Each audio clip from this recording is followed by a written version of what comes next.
और दोस्तों, टाटा ग्रुप के एक्स चेयरमैन सारस मिस्त्री का रविवार को कार एक्सीडेंट में मौत हो गया। अब ये हुआ कैसे, आइए मैं आपको वो बताता हूँ। घटना हुई क्या, मैं आपको बताता हूँ। गुजरात में एक उदवाड़ा एक जगह है जहाँ से वो एक पारसी मंदिर से लौट रहे थे बाई कार। उनकी कार एसयूवी थी, मर्सिडीज GLC 220 ये गाड़ी थी, और उस गाड़ी से वो आ रहे थे। उस कार में टोटल 4 लोग बैठे हुए थे। पीछे की सीट पे सारस मिस्त्री बैठे हुए थे और उनके फ्रेंड जहांगीर पंडोला, और आगे वाली सीट पे उनके 2 फ्रेंड थे। एक जो कार ड्राइव करी थी वो डॉक्टर अन्यता पंडोला और उनके हस्बैंड दरियास पंडोला। ये जो दोनों लोग थे, ये दोनों लोग घायल हुए, और ये जो पीछे सीट पे 2 लोग बैठे हुए थे उनकी मौत हो गई। अब हुआ क्या, जब ये रोड से आ रहे थे, ये पालघर के आसपास की बात है। पालघर का आपने नाम पहले भी सुना होगा, एक केस आया था मॉब लिंचिंग केस। तो पालघर वहाँ से काफ़ी फेमस था। ये महाराष्ट्र में एक जगह है, उसी के पास जो डिवाइडर होता है वहाँ पे गाड़ी जाके टकराई और ऑन द स्पॉट डेथ हो गया। अब हुआ कैसे, एक्चुअली इनके जो इंटरनल ऑर्गन्स थे उसमें बहुत ज़्यादा इन्हें चोट लग गया। ये सबसे बड़ा कारण बताया जा रहा है डेथ का। और जबकि जो कार ड्राइव कर रही थी, इनकी जो फीमेल फ्रेंड थी डॉक्टर अन्यता पंडोला, उन्हें सिर्फ चोट लगा है, वो भी अभी हॉस्पिटलाइज है। तो जो वहाँ पे लोग थे उनका कहना ये था कि ये कार बहुत ओवर स्पीड थी, काफ़ी तेज़ था, और ये ओवरटेक करने के चक्कर में ये कार जो है डिवाइडर से जाके टकरा गई। अब बात यहाँ पे नहीं आती है। बात ये है कि ऑलमोस्ट इंडिया में करीब हर साल 1.5 से 2 लाख लोगों की कार एक्सीडेंट में मौत होती है। अब वो चाहे वो बड़ा आदमी हो या छोटा आदमी हो। अब जो मर्सिडीज़ कार है, ये कार अपनी सेफ्टी के लिए ये कार काफ़ी फेमस होती हैं, आपको भी पता होगा। इतने एक्सपेंसिव कार लेने का मतलब लोगों का फर्स्ट प्रायोरिटी यही होता है कि सेफ्टी फर्स्ट, उसमें वो सेफ रहेंगे। लेकिन उसके बाद भी ऐसा कुछ हुआ नहीं।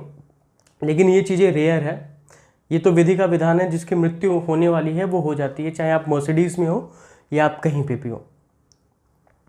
जो इनके हस्बैंड थे, अन्यता पंडोला के जो हस्बैंड थे वो दरियास पंडोला, जो घायल हो गए, जो कि GM फाइनेंशियल कंपनी के CEO हैं। ये तो रहा ऑलमोस्ट न्यूज़ जो मैंने आपको बता दिया। अब साइरस मिस्त्री से जुड़ी हुई कुछ बातें मैं आपको बता दूं। साइरस मिस्त्री कोई छोटे मोटे आदमी नहीं थे, ये बहुत बड़े आदमी थे, बहुत बड़े बिजनेसमैन थे। इनका बेसिकली जो बिजनेस था वो एक आपका कंस्ट्रक्शन का था और दूसरा वाटर प्यूरिफायर का। महाराष्ट्र में ऑलमोस्ट, मुंबई की अगर मैं बात करूं तो मुंबई में जितने भी पीने के पानी का काम होता है वो इन्हीं की कंपनी करती है। सबसे बड़ा रेलवे पुल हो या सबसे बड़ा रेसिडेंशियल बिल्डिंग हो या ब्रिजेस हो, वो इन्हीं की कंपनी बनाती है, सारस मिस्त्री की कंपनी। इनकी जो एजुकेशन हुई है वो लंदन से हुई है। लंदन से इन्होंने इंजीनियरिंग और मैनेजमेंट की पढ़ाई की थी। 1991 में इन्होंने अपना फैमिली बिजनेस ज्वाइन किया। 1994 में सापुरजी ग्रुप के ये डायरेक्टर नियुक्त हुए। 2006 में अगर मैं आपको बताऊं तो पिछले 152 साल में, टाटा ग्रुप के 152 साल की हिस्ट्री में ये 6ठे नंबर के चेयरमैन थे और सबसे यंग चेयरमैन थे। लेकिन कुछ कॉन्फ्लिक्ट्स आई, क्योंकि इनके लिए जो था मनी मैटर करता था और रतन टाटा जी के लिए वैल्यूज़ मैटर करते थे। तो कुछ कॉन्फ्लिक्ट आए थे जो कि इनमें और रतन टाटा जी में स्प्लिट हो गया। हालांकि अगर आप देखोगे तो टाटा ग्रुप से इनका पुराना संबंध है। इनके पिताजी भी टाटा ग्रुप में डायरेक्टर रह चुके हैं। 2006 में इनके पिताजी जो थे वो टाटा ग्रुप को उन्होंने छोड़ा। अगर मैं बात करूं इनकी लाइफस्टाइल की, सारस मिस्त्री की, तो लोगों का ये कहना, जो मैंने इनके बारे में थोड़ी डिटेल निकालने की कोशिश की, वो मैंने चेक किया जब, तो मुझे पता लगा कि ये ऑलरेडी ये बचपन से ही पूरे बिजनेस माइंडेड थे और ये चीज़ों को, हर चीज़ों को एक बिजनेस के तरीके से देखते थे। इनके लिए मनी प्रायोरिटी ज़्यादा रहती थी। स्पिरिचुअल भी थे ये। ऑलमोस्ट टाटा ट्रस्ट के बाद सबसे बड़े दूसरे शेयर होल्डर थे ये टाटा ट्रस्ट में।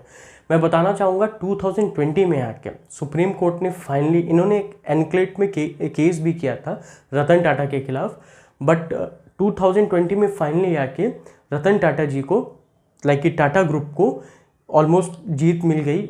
ये सारी चीज़ें क्लियर हो गई, क्योंकि जो सही है वो तो सही है।